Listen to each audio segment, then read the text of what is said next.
അധ്യായം 7 ദൈവിക തെരഞ്ഞെടുപ്പിൻ്റെ മികച്ച രൂപരേഖ.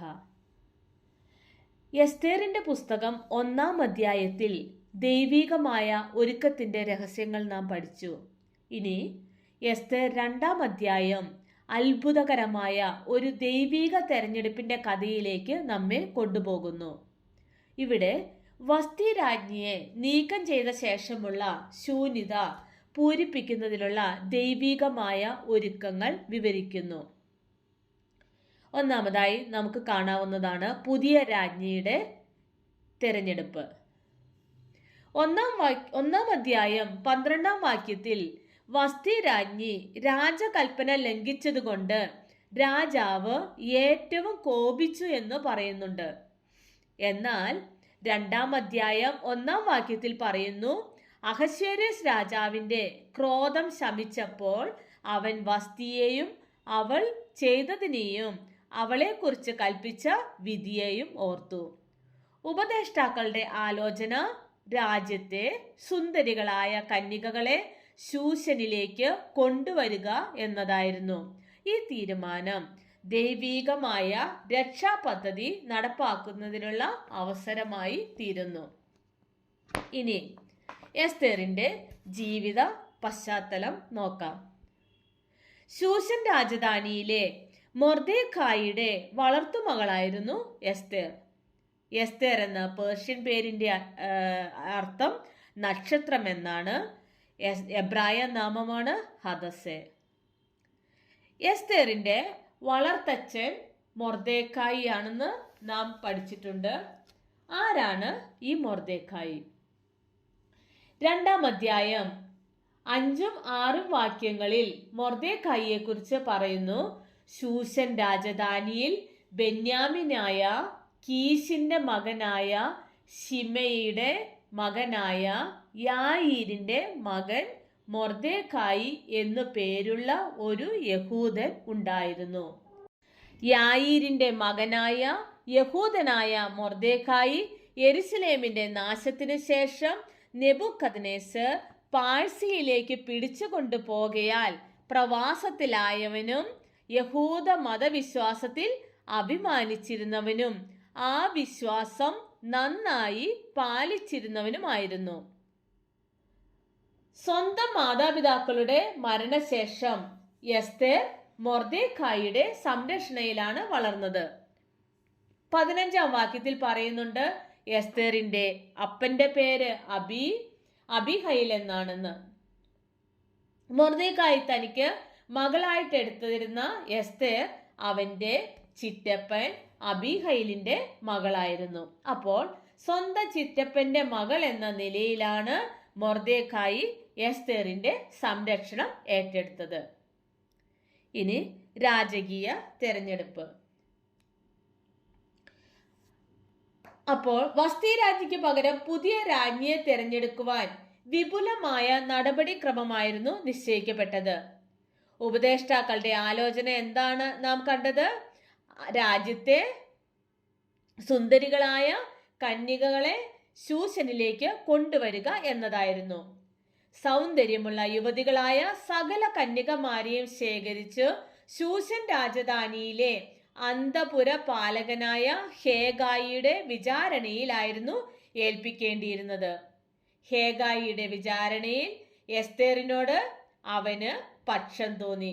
12-ാം വാക്യത്തിൽ നാം കാണുന്നു, എസ്തേറിന്റെ ശുദ്ധീകരണത്തിന് വേണ്ടുന്ന 12 മാസത്തെ തയ്യാറെടുപ്പ്. 6 മാസം മൂർ തൈലവും 6 മാസം സുഗന്ധദ്രവ്യങ്ങളും മറ്റ് ശുദ്ധീകരണ ദ്രവ്യങ്ങളും ഉപയോഗിച്ച് രാജകീയ ആചാരങ്ങളിൽ പരിശീലനം നേടിയും കൊണ്ടുള്ളതായിരുന്നു. രാജാവിന്റെ തെരഞ്ഞെടുപ്പ് സമയത്ത് എസ്തേർ മൊർദെഖായിയുടെ നിർദ്ദേശപ്രകാരം തന്റെ കുലവും ഗോത്രവും വെളിപ്പെടുത്താതെ ഇരുന്നു.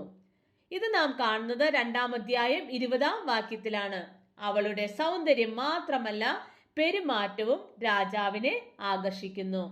17-ാം വാക്യത്തിൽ നാം കാണുന്നു, സകല കന്യകമാരിലും അധികം കൃപയും പക്ഷവും അവളോട് തോന്നിയിട്ട് അവൻ രാജകിരീടം അവളുടെ തലയിൽ വെച്ച് അവളെ വസ്തിക്ക് പകരം രാജ്ഞിയാക്കിയെന്ന്.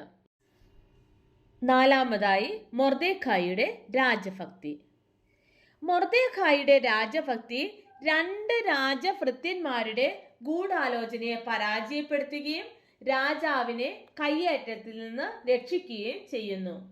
ആ സംഭവം എന്തായിരുന്നു എന്ന് നമുക്കറിയാം. എസ്തേർ 2-ാം അധ്യായം 21 മുതൽ 23 വരെയുള്ള വാക്യങ്ങളിൽ കാണുന്നുണ്ട്.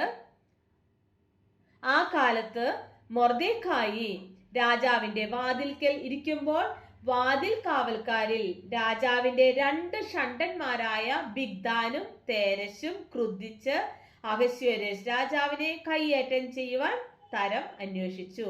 മൊർദെഖായി കാര്യമറിഞ്ഞ് എസ്തേർ രാജ്ഞിക്ക് അറിവ് കൊടുത്തു. എസ്തേർ അത് മൊർദെഖായിയുടെ നാമത്തിൽ രാജാവിനെ ഗ്രഹിപ്പിച്ചു.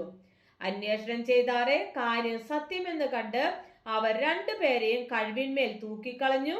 ഇത് രാജാവിന്റെ മുമ്പിൽ ദിനവൃത്താന്ത പുസ്തകത്തിൽ എഴുതി വച്ചു. എസ്തേർ 1-ാം അധ്യായത്തിലെ സംഭവങ്ങളുടെ തുടർച്ചയാണ് 2-ാം അധ്യായത്തിൽ നാം കാണുന്നത്. ദൈവശാസ്ത്രപരമായ അനവധി പാഠങ്ങൾ ഈ അധ്യായത്തിൽ നിന്ന് നമുക്ക് ലഭിക്കുന്നു. 2 വ്യക്തിത്വങ്ങൾ, അതായത് എസ്തേർ, മൊർദെഖായി, അവരുടെ സവിശേഷതകളോടെ അവതരിപ്പിക്കപ്പെടുകയാണ് ഇവിടെ. 1-ാം അധ്യായത്തിൽ പരാമർശിച്ചിരിക്കുന്ന രംഗസജ്ജീകരണം മനുഷ്യ ജീവിതത്തിലെ സംഭവ പരമ്പരകളിലൂടെ തുടരുന്നു. ഇതിന് പിന്നിൽ പ്രവർത്തിക്കുന്ന അദൃശ്യമായ ദൈവകരം ദൈവജനത്തെ സുരക്ഷിത തീരത്തേക്ക് പടിപടിയായി നയിക്കുകയാണ്. ദൈവത്തിന്റെ സർവാധികാരം ഇവിടെ ദൃശ്യമാകുന്നു. യഹോവ യോസെഫിനെയും ദാനിയേലിനെയും ദെബോരയെയും തെരഞ്ഞെടുത്തതുപോലെ എസ്തേർ തെരഞ്ഞെടുക്കപ്പെടുന്നു. യോസഫിനെ കുറിച്ച് ഉൽപ്പത്തി 50-ാം അധ്യായം 20-ാം വാക്യത്തിലും ദാനിയേലിനെ കുറിച്ച് ദാനിയേൽ 1-ാം അധ്യായം 9-ാം വാക്യത്തിലും ദെബോറ എന്ന പ്രവാചികയെ കുറിച്ച് ന്യായാധിപന്മാരുടെ പുസ്തകം 4-ാം അധ്യായം 4-ാം വാക്യത്തിലും കാണാൻ സാധിക്കും. 1 ശമൂവേൽ 16-ാം അധ്യായം 7-ാം വാക്യത്തിൽ യഹോവ ശമൂവേലിനോട് അരുളി ചെയ്തതുപോലെ മനുഷ്യൻ കണ്ണിന് കാണുന്നത് നോക്കുന്നു, യഹോവയോ ഹൃദയത്തെ നോക്കുന്നു എന്ന അരുളപ്പാട് ഇവിടെ നിറവേറുകയാണ്. 2-ാം അധ്യായം 23-ാം വാക്യത്തിൽ മൊർദെഖായിയുടെ പേര് ദിനവൃത്താന്ത പുസ്തകത്തിൽ എഴുതി വെച്ചു എന്ന് നാം കാണുന്നുണ്ട്. അതിന് പിന്നിലും വ്യക്തമായി ഒരു പദ്ധതി ഉണ്ടായിരുന്നു എന്ന് നമുക്ക് 6-ാം അധ്യായത്തിൽ കാണുവാൻ സാധിക്കും. ഇനി പ്രവാസത്തിലും വിശ്വാസ ജീവിത നിഷ്ഠ പാലിക്കുന്നവരായിരുന്നു മൊർദെഖായിയും എസ്തേറും.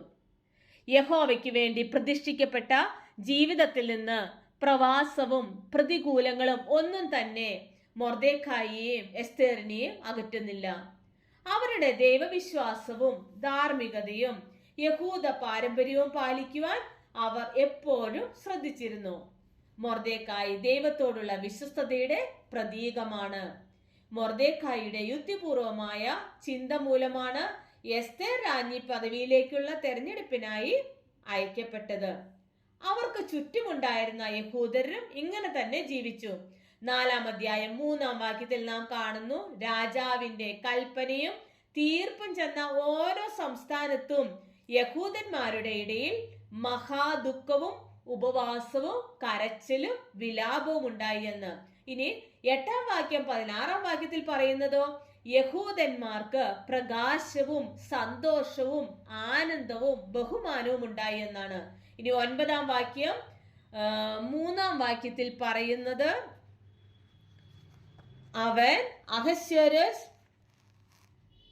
9-ാം അധ്യായം 30-ാം വാക്യത്തിൽ പറയുന്നത് അവൻ അഹശ്വേരോശിന്റെ രാജ്യത്തിൽ ഉൾപ്പെട്ട 127 സംസ്ഥാനങ്ങളിലെ സകല യഹൂദന്മാർക്കും സമാധാനവും സത്യവുമായുള്ള വാക്കുകളോടുകൂടിയ എഴുത്ത് അയച്ചു.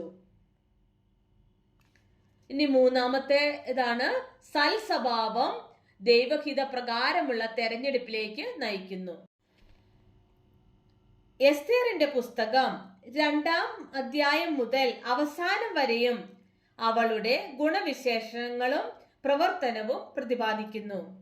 അവൾ രൂപവതിയും സുമുഖിയുമായിരുന്നു. 2-ാം അധ്യായം 7-ാം വാക്യത്തിലാണ് പറയുന്നത് അവൾ രൂപവതിയും സുമുഖിയുമായിരുന്നുവെന്ന്.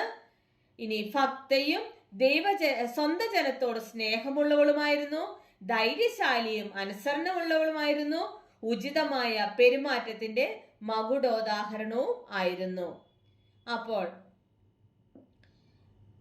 2-ാം അധ്യായം 10-ാം വാക്യത്തിൽ നമുക്ക് കാണാനായിട്ട് സാധിക്കും എസ്തേർ തന്റെ ജാതിയും കുലവും ഒന്നും അറിയിച്ചില്ല എന്ന്.